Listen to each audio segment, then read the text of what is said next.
Welcome to Next 2.0 on WQLN, PBS, NPR. The Public's Voice Media produces this show. Today's episode features guest host Chuck Camerata with special guest Jennie Hagerty. You can follow our show on Facebook and Instagram at Next 2.0 Erie, where you can keep up with upcoming show promos, events, and clips about what's next for our communities and our democracy. Thank you for listening.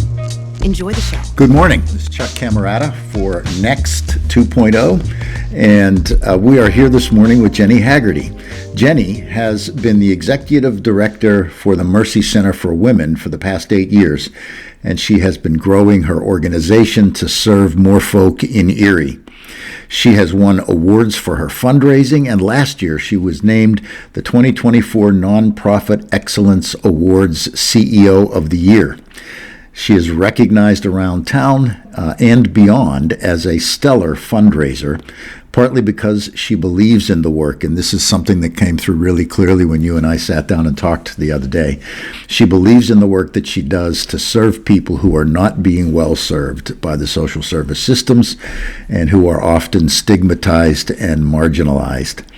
Her most recent accomplishment was the conceptualization, oversight, and fundraising efforts that transformed the vacant Holy Rosary School into an affordable housing and resource hub, the first of its kind in Erie, now named the Mercy Anchor Community Center.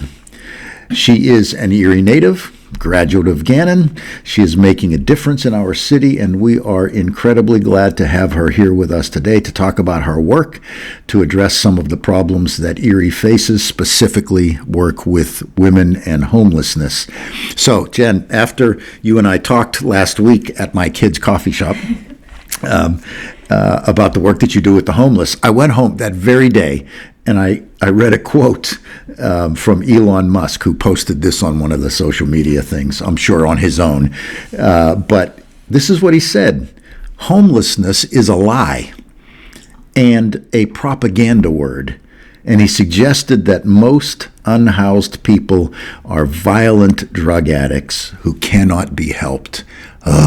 You want to scream. I want to do a little bit more than that. Yes. So what do you say to people who don't just kind of understand the issue and the problem of homelessness? Respectfully, so someone like Elon Musk would not understand homelessness because he hasn't lived in that type of world. Drug addiction does not make you a bad person.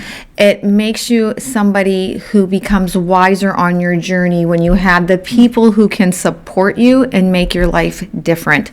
He may not also understand with addiction or homelessness or domestic violence, there is mental health concerns that are facing not only our community but our country. So for someone to be that naive to categorize addiction in his terms without having a thorough understanding. Yeah. I believe he's a billionaire, if I'm not mistaken. The richest man in the world. Correct. I'd love to see his philanthropy to homeless shelters throughout the country or throughout the world. Yeah. I wonder if you and I talked a lot about kind of attitudes about just how we look at others, whatever their circumstances are. And this kind of it brackets the conversation for me. One of the things that you said that just spoke to me was that people are all broken, and including the people of the world who think they're not, the Elon Musks of the world. So how does that thinking or that view of human beings underpin the work that you do, and how does it affect what you do?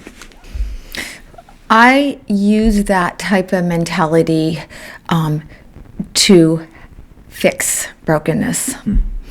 And for somebody to be that specific or to pretend they know somebody's daily struggles, I can't wrap my head around it. So the individual who calls into the Mercy Center because she is 3 months pregnant and she's on foot trying to find safe housing, does that categorize her as a poor decision maker? It most certainly does not. She could have been hit with the circumstance in her life that just led her down this path.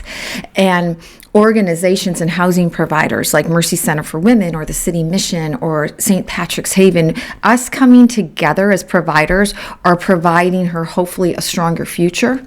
And I can't pretend to know what it is to walk in her footsteps, but I can listen. And many of the individuals who turn a deaf ear to homelessness turn that deaf ear because they don't want to hear or be faced with the answers that plague Erie County. The issue certainly isn't homelessness that I want to touch on, Ruka. First of all, Chuck, thank you so much for developing this episode. When you think about what you read from Elon Musk, and everybody has their stuff and everybody's broken and everybody has their own issue. You just look at the campaign that we just had a second ago, and you've got a couple of things that jumped out at us. One, President Trump's nephew is the father of a physically disabled son, has a lot of physical issues, and is going through a lot of issues that a lot of people in this country are going through, and the hospital issues and the bills that come along with it. President Biden's son, obviously has drug addiction issues, and that's been laid bare. Elon Musk's daughter is transgender. Right? And these aren't all homelessness issues, but I say all that to say, to your point, we all have something. Yeah. And if you look in the family trees of all of these politicians, it's in there somewhere. And oftentimes where there's addiction, there's homelessness, be that temporarily or long term. Yeah. I agree 100%. Yeah. And I also think that we want to be able to write people off so we don't have to think about their problem. And so we'll categorize them as people who've made bad decisions. Well, haven't we all? Welcome to the real world. But then say, well, they made that bed, they got to lie in it. That's their problem, not ours. But a lot of the reasons for bad decisions have to do with the structures in our culture that are making life difficult for people. And so somebody like Elon Musk can make some bad decisions. That's easily recovered from when you're a multi-billionaire. It's not so easily recovered from when you live on the edge financially every day of your life. So one bad decision plunges you down a path that makes life really difficult for a while. So talk to us a little bit about what you do at Mercy Center that helps people, for whatever reason they're in homelessness. They've made a bad decision, they've got an addiction issue, they chose a husband or a man who is abusive to them, and now they have no place to go. Tell us what you guys do there. So the Mercy Center for Women is a sponsored ministry of the Sisters of Mercy. So we are concluding our 30th anniversary at the end of this year. When the sisters started this journey in 1994, homelessness, addiction, domestic violence looked a little different back then.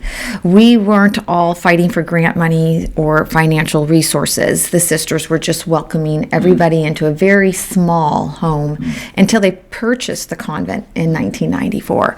So Mercy Center for Women is able to house between 30 and 34 women and children who are in recovery from addiction, mental health, homelessness, and domestic violence. We are able to shelter them for up to 1 year, and we are able to provide more than just shelter, but programming. So we assume because someone is homeless that they might not have their GED, they might not have their college degree. It's the exact opposite. They do. And so, and if they don't, the beauty behind what Marcus brought up is the Mercy Anchor Community Center. We just had that campaign, raised over $5.5 million, are the partnerships that we instill within their life, because we don't do everything 100%. Yeah. So if we don't involve people from GCAC to bring the GED coursework in, or we don't have a food pantry from Second Harvest that feeds 600 of our neighbors, or we don't have Sarah Reed that is providing sensory education for children who are also traumatized. Again, these are poor decisions that have been made by a mother or a father, and the child too. We tend to forget about what's going to holistically make that child well again.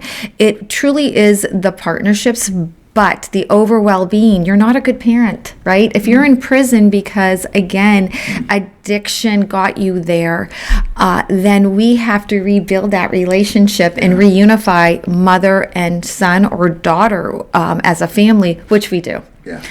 And if we don't have financial literacy programming or digital literacy programming, our women won't be successful when they graduate from our program. Yeah. And whether they choose to go to the Mercy Anchor Community Center or they're going to maybe reside at an apartment here on East Avenue, right? We want to make sure they're successful with those resources.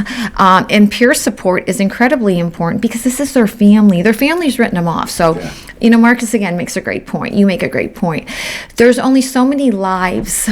They say a cat has 9 lives, right? I think we're less generous with human beings. So we tend to write them off after sometimes the first mistake that they've made. And so they become each other's families, and I feel that is the most warmth I see and the most reward I see in the work that I do, because I watch women come together as support systems for each other, and we watch children play with each other and babies and embrace their mothers. So for me, it's a reward, it's an honor to be able to carry that through. So this is what I would get from a lot of people, I think. Why should I even care? These people have made bad choices, so they have to deal with their own stuff. What motive do you have personally, Jennie, for caring? Because I care because I'm their voice. A woman who is beaten, someone who, or a man. So I don't want to just focus on women, but individuals who have been beaten, not just physically, but spiritually and mentally and emotionally. I'm their voice. I need to make sure that whether it's Erie County or the state of Pennsylvania, that we are being heard and we are advocating, because they're frightened to advocate for themselves. And if there aren't strong voices in our community, and trust me, I live by the 90-10 rule. I think 90% of individuals embrace the great work that we do. And I'm sure 10% I've upset somewhere along the line, but I'm going to do what I'm compelled to do. Yeah. Because I answer to the man upstairs, and I've lost family members because of the choices I've made to support who I support. And I'm okay with that, because at the end of the day, I know that I'm doing God's work, and I'm doing the work that I've been called upon to do, in bringing not just women together, but a community of different opinions. And even if we can bring one person to the table at a time, that's great. And if you don't want to have a seat at the table, then that's okay. Just remove yourself, and we'll bring someone on board who wants to have that seat. Yeah. I like the idea of being someone's voice and the idea of intercession on behalf of someone else. I think that in some way, shape, or form, those of us that have been blessed with a platform or been given some sort of mandate personally and spiritually, that you have to be that voice for other people. Everyone doesn't have the opportunity to sit in the same rooms with certain people of influence, or to be able to sit somebody down, or to even call a meeting with someone. It's different when the homeless person says, "Hey, you don't understand." And to that same person, Jennie Hagerty can say it, and well, tell me more, right? Or you don't understand this issue over here. And suddenly when Marcus Atkinson or Chuck Camerata says, well, let me give you a different perspective. Tell me more. Because of the audience that we've been given, there's a responsibility that comes along with that. So your why resonates with me, because I say the same thing. The kid that I know does not have the audience that I have. I'm saying what I've heard him say, or what I know he or she feels. And this is our opportunity to give back. So your why, it just, again, it resonates with me, and hopefully more people take that on, because I think, and I'll end it on this, the old saying there, but by the grace of God go I. Mm-hmm. Yeah, I think that's an important perspective for us to have. There's the biblical phrase that I always turn to when we're talking about people's brokenness, is that the Apostle Paul says, all have sinned and fallen short of the glory of God. None of us are what we could be. We're all broken in one way or another. And to get that perspective about yourself allows you then to look at other people through those eyes with some empathy and compassion. There's also this for me in regards to the to the issue of homelessness and the work that you do, which I am blown away by. And that is that if we don't do the kind of work that you do, if we're not taking care of these folks and helping them up from the holes that they've fallen into, however they got there, then society is worse off. Then there's more costs to society down the line. Then there's more violence, and there's more separation and more division. So this is not just work that's saving a one individual or a family. This is work that's making the society a better society for all of us, and so it's heroic work in a lot of ways. One of the things I love about what you do is that you do holistic stuff. So as a pastor for 40 some years, I would be dealing with people all the time, and one of the things I would recognize is that this is a long-term project with this person. There's no quick, easy fixes for people who don't have this set of skills or an ability to see clearly what life is about for them and how they need to adjust themselves to make life better. And so you're walking with people, helping them to learn those things and to put those things into practice. And you have a pretty great track record of success with people.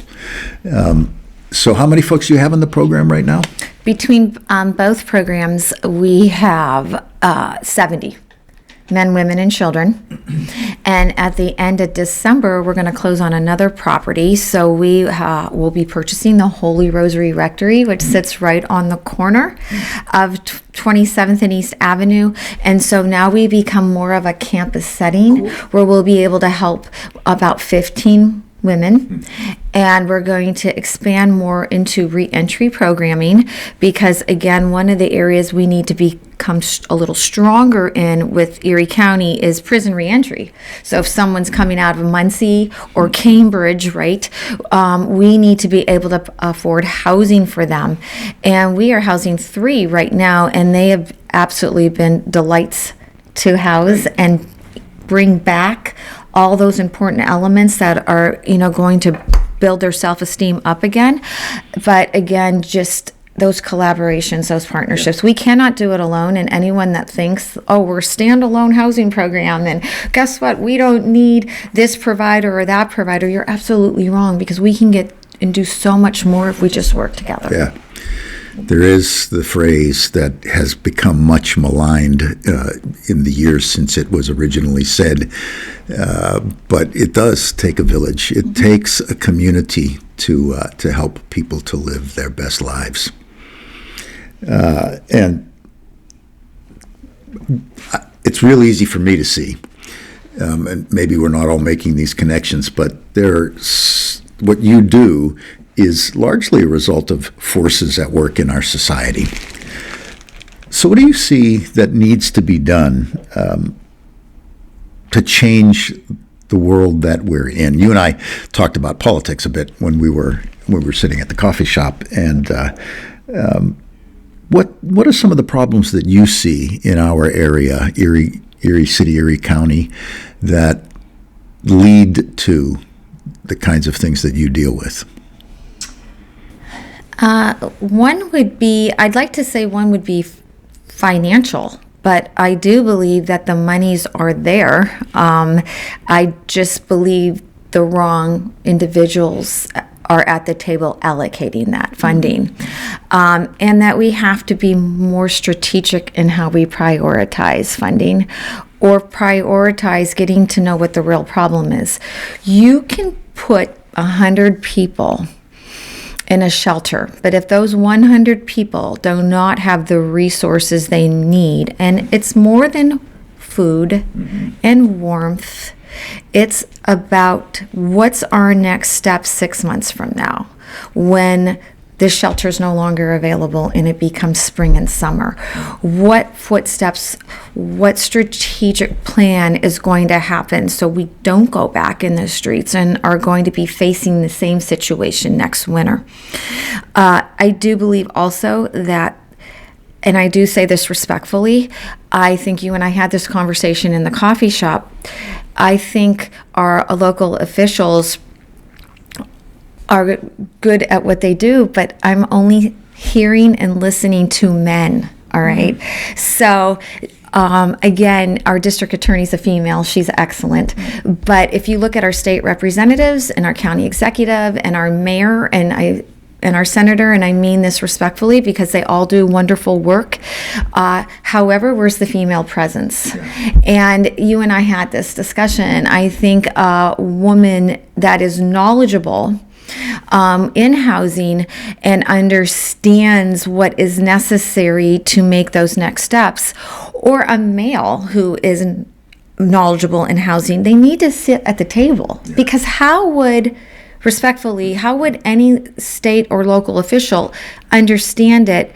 They're fighting for us, right? They're in Harrisburg trying to get those dollars to come back to the great work that we do, but do they thoroughly understand what goes behind it? Yeah. And we can't work in silos, we have to work together. And they need to really walk through our programs to completely understand the work that we do and meet some of the people, because that's how you're going to have good conversations. Yeah. So if you were to be in charge, what kinds of things would you be advocating to make Erie community the community of your dreams? First and foremost, I would advocate for people because of all walks of life, okay? I applaud the individual who's been able to make a great life for themselves or their families because they have worked hard studying, they've worked hard in their career to be established and to make a difference. I would like to see Erie more understanding and compassionate of people who aren't able to be their voices.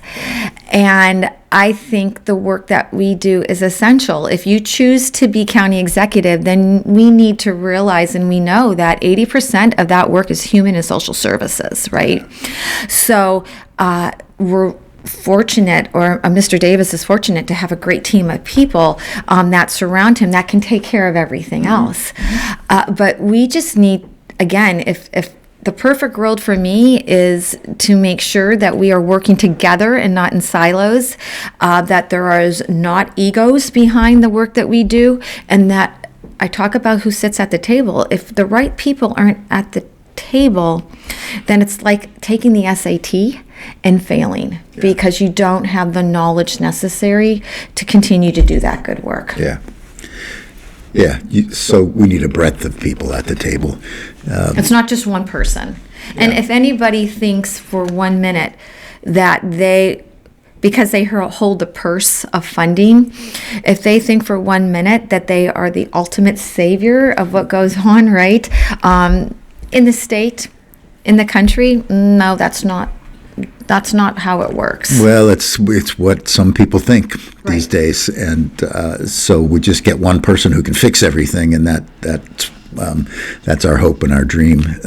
It really doesn't work that way. And I look at there's a lot to love about Erie, and I've been here 40 some years now, and thought that I wouldn't stay very long, and did because I found great people, and I love the region, and so there's a lot to recommend Erie. There are lots of problems here too, and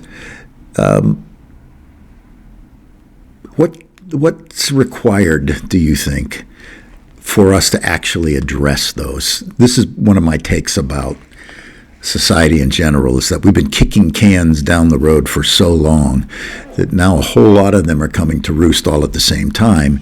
So we're dealing with climate issues, and we're dealing with the incredible economic stratification of our society, and we're dealing with race, and we're back to dealing with male-female relations, and what's the place of a woman in society, and what do you see as the big picture issues that need to be addressed? First of all, having open minds and not minds that are closed. We should be working towards a better tomorrow. And we aren't doing that. Yeah. It seems to me whenever election time is around the corner, we all then have a different approach where we become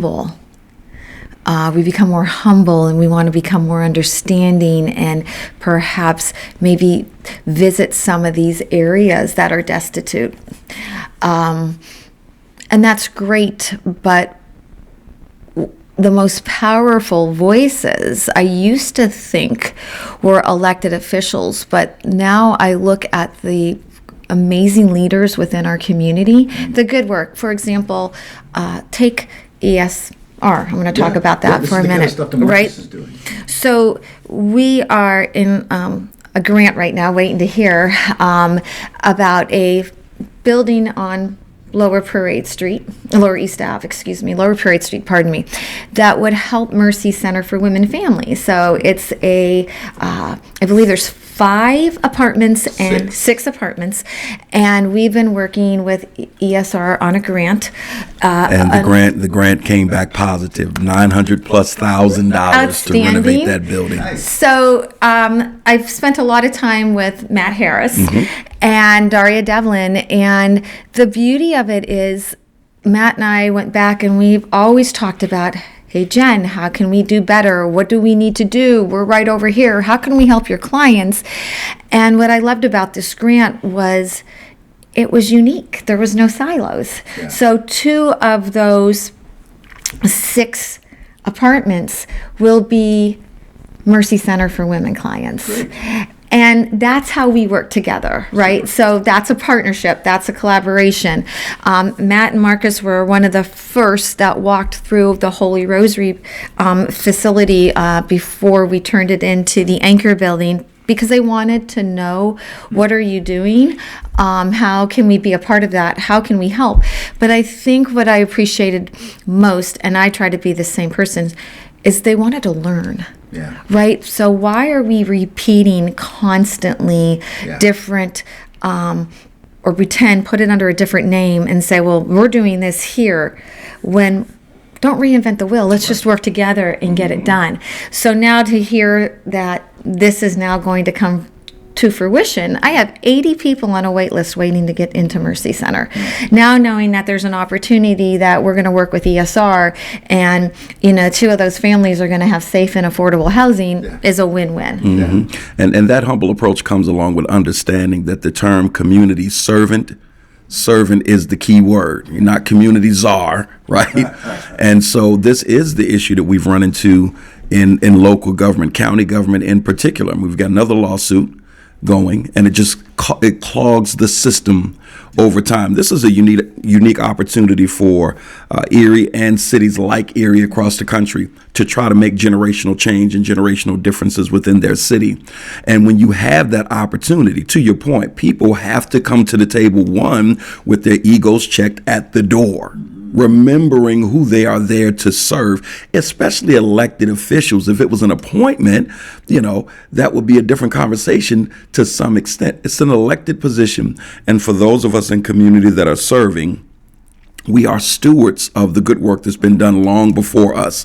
I'm always talking about the shoulders that I stand on, right? And then somebody will stand on my shoulders, but you're a steward of it. If that wasn't the case, then Jesus wouldn't have needed 12. You got to have somebody to hand the ball off to, right? But you do have to come to it with the right attitude. We wanted to learn more about what you were doing for that reason. I mean, the humility of it and understanding that you are just stewards and servants says, this person is doing great work for the community. Let us inspect this to see how we can support and or partner with. If everyone assumed that posture, we could accelerate some of the plans of these good organizations. Yeah, we're going to talk about how we can, what we can do to assist you in your work in a minute. But it strikes me that what you're talking about, both of you do this work with this mentality. You're not in it for you. It's very clear to me that you do what you do for the greater good. And that's a concept that needs to be reintroduced, I think, into our politics. And I would say this to any of the politicians in the area. the service is not for a small constituency. The service that you do, you're serving the community, you're serving us all. And so do you have that in mind when you do your work? And you clearly do. Both of you have that in mind as you do your work. What I've referenced often, Chuck, is, and if you're listening and you've never went out to hear this, pull it up on YouTube. Simon Sinek. Guys, he does marvelous work, and he approaches things from such a unique perspective. And he's a humble guy, kind of looks like a librarian, the heady type. But he speaks about what he calls the infinite game versus a finite game like football or baseball that has rules and a time setting and blah, blah, blah. And he uses these different examples throughout history of individuals who have played what he calls the infinite game, Jesus being at the top of that list, Gandhi, the list goes on. And it is that. It's stewardship is really what he's describing. Understanding that it is to advance the mission to a certain point, develop people and empower people around you, hand that mission off, support in that mission, go meet your maker, the work goes on. And hopefully if we've done this correctly, you've multiplied yourself and this work has now been taken on by multiple people and it is being advanced and grown. This is what you're describing. Yeah, and the two of you are both good at this. So we need people like the two of you in leadership positions, bringing people together out of their silos, bringing people together to work together for the common good, and there's not enough of that going on. We've developed, and I think the current administration nationally, I think we're all about a few individuals and protecting the turf of a few individuals, and we need to be about the whole of society. How can we be part of the work that you do, Jennie? The most important thing, and my clients will share this, two of their biggest obstacles are transportation and financial. But one of my clients put this best in perspective when DHS was visiting from the state about a month ago. I can live and find ways to achieve transportation or a job. What I can't get away from is when people judge us. And being judgmental and assuming that no one can change their life around. We've all made poor decisions, right? I don't want to even open that closet of skeletons for myself. Apparently I made a bad decision when I said I was a Cowboys fan, so I'm really glad that Marcus is still allowing me this opportunity to be on the show today. It was a bad decision. Yes, but helping by understanding. Our women feel like they need to seek forgiveness. They don't need to seek forgiveness. And if they do need to seek forgiveness, there's only one individual that I know that's able to provide that. Resources-wise, we're coming upon the most difficult time of the year. What really I just love seeing during the Christmas season is the doorbell ringing and you have food coming in, you have clothing coming in, you have toys for children, we have diapers, we have hygiene products. We are getting overwhelmed with all the beautiful support, right? They want to provide Christmas Eve dinner, Christmas Day dinner, because they know their family's not going to invite them into their home. And I love that. The difficult part with Christmas, although it's one of the most beautiful times of the year, is we all know that it ends. So what goes on those 11 months, right? And how can we continue those positive and those great feelings that we have the month of December? And that's where we get stuck. And I believe we all get stuck as far as any nonprofit. We're striving, we're trying to get grant money, we're trying to get financial means to continue the good work we do. So first and foremost, I always say gift giving is the best thing that we can ever hope for at Mercy Center. And again, our website, mcwerie.org, or shooting me an email or making a phone call is the best way to accomplish that. But I think in the last 2 years, I've become more observant in knowing that we need to find more housing. We are stuck. And when I share that we have 80 women on a wait list waiting waiting, no pun intended, to get in. And when I also share that some of these individuals are going to relapse. Addiction's not easy. Yeah, it's absolutely. an ugly demon. And in the last year, I've lost 2 of my graduates to addiction. It tears you in every which direction because you want to be the savior in their lives, and we become equally as difficult on ourselves because we want to solve it. We want to rid of this ugliness, but we know that we can't do it alone. And I think just walking hand in hand and understanding that Mercy Center for Women, 88% of our individuals that live there have jobs. Okay. 82% of our women have been successful in their mental health services. We have 92% of our women have their GED or higher education. So they're not homeless people, right? Yeah, they were, but they have meaning behind their lives, and they continue to have meaning like anybody else. I was downtown yesterday. I'd stopped at the mayor's office, and I was with one of my employees. And as we know, State Street is heavily infiltrated with homelessness. So a gentleman came up to me and he said, "Can you help me? I'm a homeless man looking for something to eat." Now, again, we have to be very prudent on those conversations, but one thing I always recommend when people ask me what's the best way to help someone, if you don't have a blessing bag in your car, maybe get a few. And how about some gift cards to McDonald's or Country Fair, because that's the best way you're going to warm their souls. So I believe in working not just for Mercy Center, but for the greater need of this community. Monday, I'm at the Erie City Mission. I'm serving their Christmas lunch because I love the work that Brian and his team do. And again, it's important for us as executive directors to come together and support one another's missions. It's not a competition. You know, I hate to say this. I stopped at Romelo's today. That's that's not. I brought you a cookie as a thank you. But when I was in Romelo's, and I love the way our city really embraces our nonprofit work. You had an opportunity to take your change and make a gift to EUMA, the overflow shelter. I didn't even think twice about it. And what warmed my heart is those money boxes were overflowing with monetary gifts. And that's what we're about.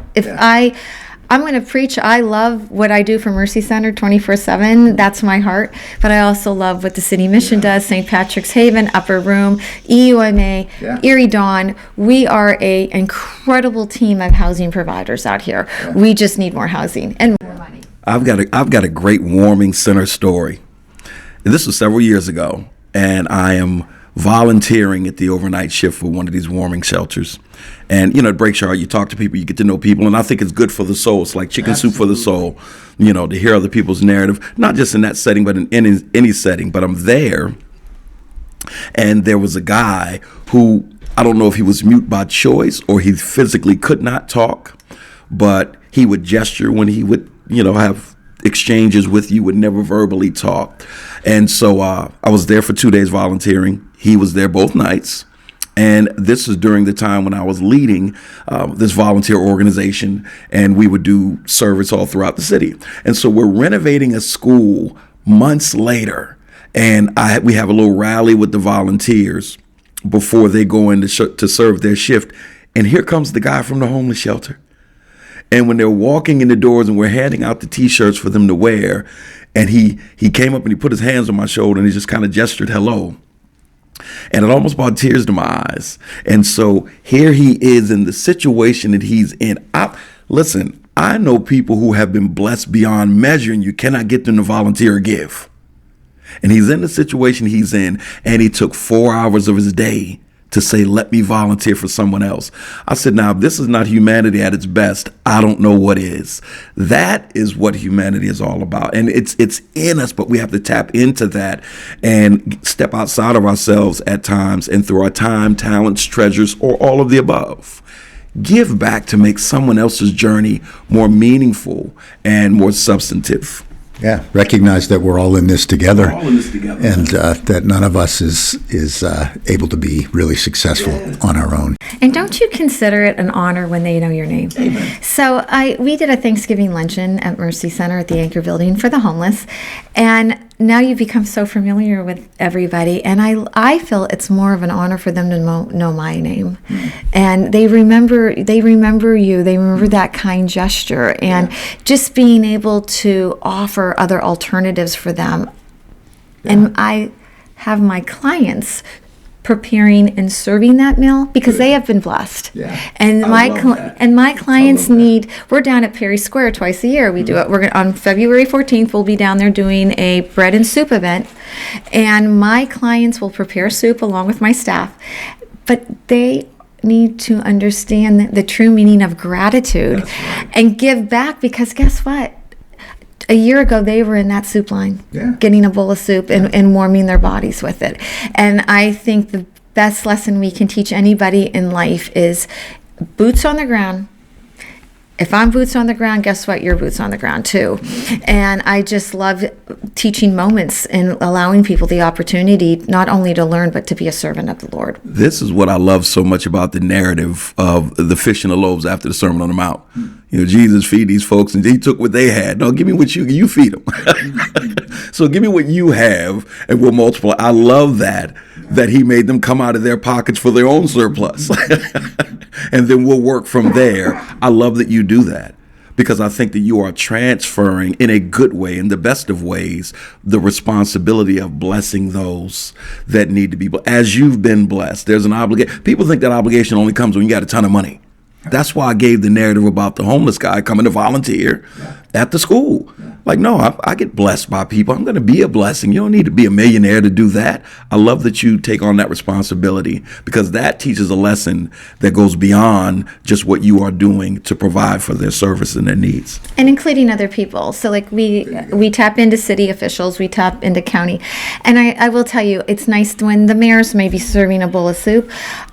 Charlie Vale from County Council came. He spent the entire day with us. And that's what warms my heart, because if you truly want to understand politics in Erie, right, then you are a servant, right? The politicians are servants, and this is just a great way for them to give back and really understand the demographic that's being served and pulling it all together. And it's not only for the folks who we tab as public servants, the elected officials, to do that. I think one of the things that I did with my church a lot was to expose them to people who are different from them, and trying to get people to come into the city to serve. Because I was in Fairview for 40 years, or have been in Fairview for 40 years, and 35 years as a pastor. We live in a little bubble out there. It's 15 miles away, but we might as well be 1,000 miles away. And so getting people to come into the city to do things with folk who are struggling, to serve as volunteers at the Mercy Center, to be involved with some of the folks who are new Americans, and to connect with people who are different from them, to learn about how people get where they've gotten, and what people are up against. I have had many folks in my church who didn't know a black person, who knew nobody who was of a different religion than them. So it's really easy. You talk about silos all the time, Jen. It's really easy to live in your little castle behind your walls, and not give a hoot about what's happening around you. But eventually those walls are going to get destroyed if you're just... This is me being clumsy all over the place. So I'm Italian, so I talk with my hands. I do too.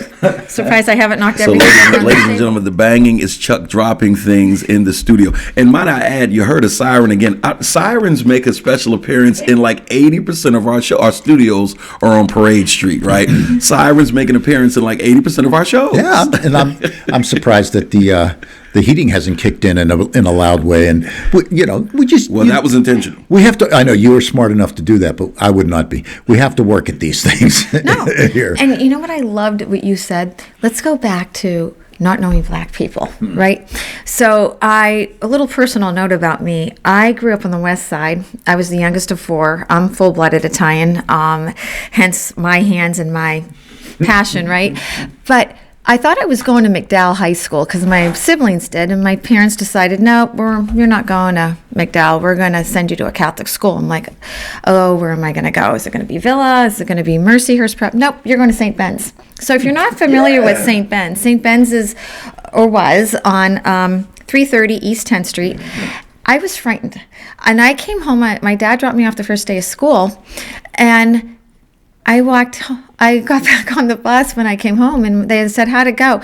Please don't send me there. Because I said, oh my gosh, I was not used to seeing black people. There were Muslims. There was such a great fabric of individuals. And I was like, should I be scared? Girls were smoking on the steps. They're 15, 16 years old.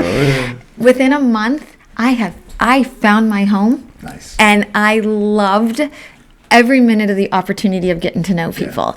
And I think we are just a beautiful blended color stream in our nation. I agree. And we just need to embrace every different walk in life. And if we don't open our eyes, and I opened my eyes at the age of 14, I might be a different person if my mom and dad didn't say, no boys for you. Yeah. You're going to an all-girls school. And I'm grateful for that opportunity. Yeah, the first girl that I was really head over heels for is a young lady by the name of Francesca Montgomery, who went to St. Ben's. Oh, that little uniform used to drive me crazy. Apologies to Mr. Montgomery. He caught me in his home one day, chased me out of his house. I had to jump out of the window. It was a whole situation, man. I would have done the same thing. And Chase you out. I ended up chasing some young man out of my home years later. I'm like, karma, right? But yeah, she went to St. Ben's, and I remember those days. Wow. Cool. So what last thing might you like to say to us about Erie or homelessness and the work that you do? I'd like to say, be forgiving. Don't judge. Yeah. Be your true, authentic self. Mark 9:23, all things are possible for he or she who believes. Let that be your mantra and live by it. I give people more than 2 chances in life, because you might be surprised that 4th time they're going to get it right, and they are just going to pave a whole new way that you look at life. I have learned more from the women and men and children that live at Mercy Center than they could possibly learn from me. And I always say my biggest blessing is them, because they have taught me to be humble, to open up my eyes, never to take that next living moment for granted. Absolutely. And just be the best person that I can possibly be. And I have been called upon, I believe, to serve. And I'm going to do that till the day I take my last breath. Good for you. And when you serve people who have obstacles to overcome that maybe you didn't have, and I have lived a very blessed, privileged life. So I've learned from the people that I've encountered over 40 years of ministry and just life, that there are people who have it hard, and I need to be able to understand what it's like to be a black man in America, which is nothing like what my life was like. I need to understand what it's like to be a woman in America. I need to understand people who come from other places. And the story that I tell all the time is about an Iranian woman who I met. I was involved with a thing called One Table here in Erie, and we were trying to bring lots of different people to the table, build bridges. And this woman came, and she had a chip on her shoulder. She was kind of angry, and I just didn't get it. I tried to stay away from this woman. And so a good friend of mine, Neekan Astari, who was working for the mayor, she's terrific. And she's a perfect example of this, because she was a judge before she came here. She was an Indonesian judge, and she met and fell in love with Alan Carpenter. I think it was the voice. It was the voice. I love that voice. Alan closed the deal. And anyway, she said, I want you to come to have lunch with me. And she set up a lunch, and I went, and there was this Iranian woman at the lunch. And Neekan said, I just want you to hear her story. And she began to tell me the story of how her husband had been dragged out of the house and shot in front of the kids, and how she had fled across 2 countries and spent 6 years in a refugee camp with her kids before she was able to get asylum somewhere, and she ended up here in Erie, Pennsylvania. And I'm thinking the whole time, you, meaning myself, are an idiot.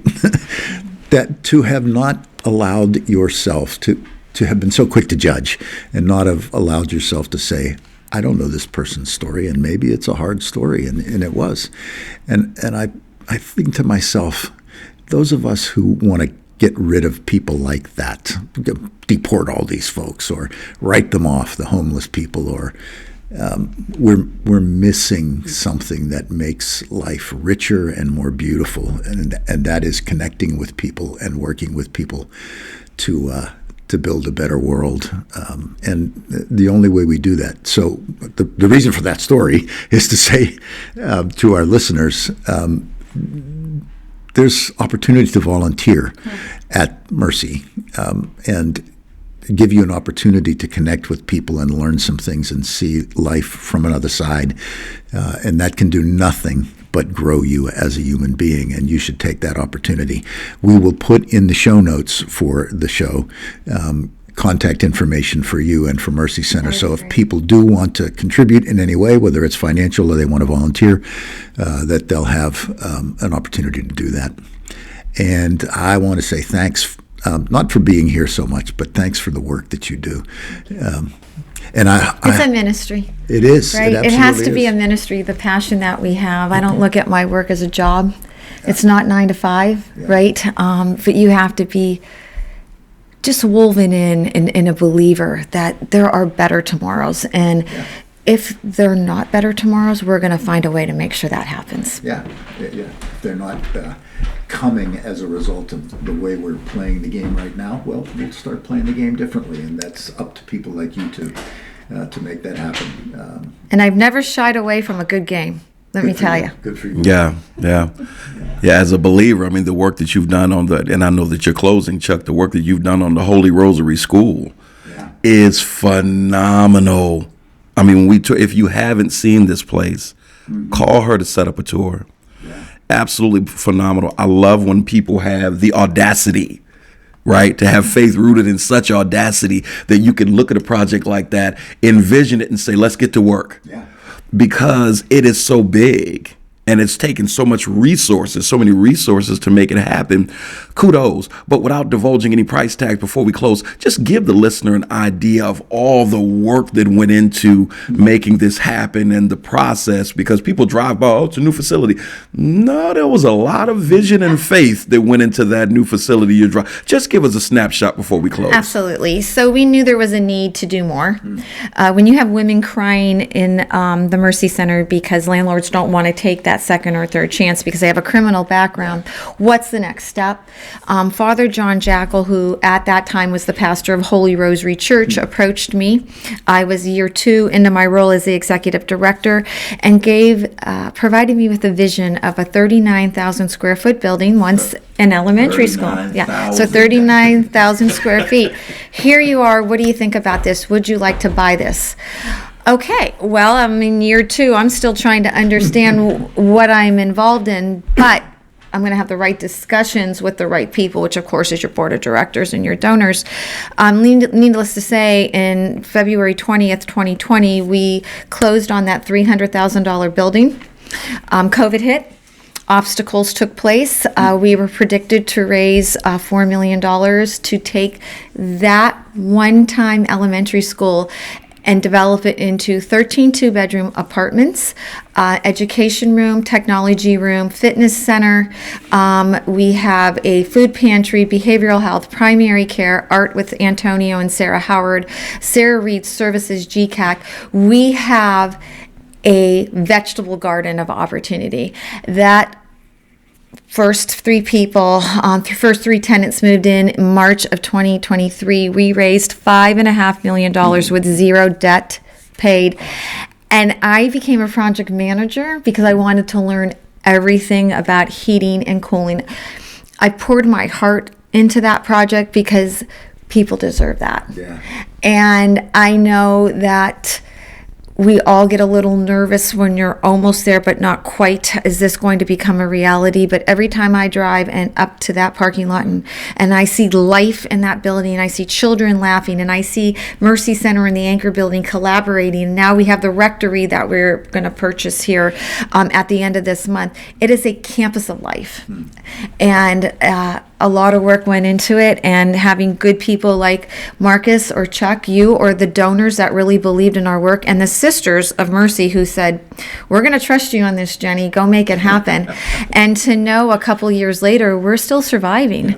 I'm just thrilled beyond belief. That is faith in action. Well, yeah, and that is the kind of thing that makes Erie a better place, making the world a better place. I'm thrilled at the work that you do there. Last words, Marcus? No. Thank you again, Chuck, for producing the show.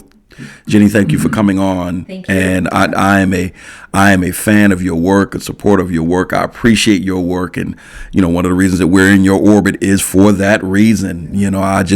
I'm always in awe of people who give back, especially at an unprecedented level. I think you need that, right? We think about visionaries in business and all of that good stuff, and you need that for the economy to grow and blah, blah. No, we need visionaries in community, visionaries when it comes to people and human services, and how can we take that to the next level, right? Yeah. Somebody has to dream big and say, I will take this on. And even if you named all of the different services and the partnerships within that, look at how many people came to be a part of that vision, right? So if you're listening and you have the vision, write it down, make it plain, go do it. Go do it, pray about that thing, and get to work. And all of the blessings that come from it is just insurmountable, and you can't even really quantify. So just thank you for the work that you're doing. Thank you. Yeah, I appreciate it. We'll say goodbye to our listeners. This is Next 2.0 with Marcus Atkinson, and I am Chuck Camerata. We're so grateful for the work that you people do. And by the way, I sit at this table all the time and listen to people and just feel like people think we're not, but we are in good hands in this city.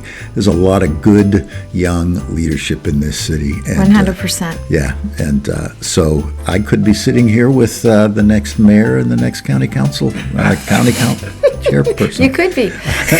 Who knows? Who knows? And I would be thrilled to see those kinds of things happen. I've talked to a lot of great people here. Thank you, Jennie. Thank you. Next time. Next 2.0 streams every Friday on all major podcast platforms and the fourth Sunday of the month at 4 p.m. on WQLN, PBS, NPR, which is 91.3 FM on your dial. If you want to leave a message, comment, or suggestion for the show, call the Next hotline at 814-240-8816. We hope to hear from you. Come and join us again to hear about what's next for our community and our democracy. See you next time.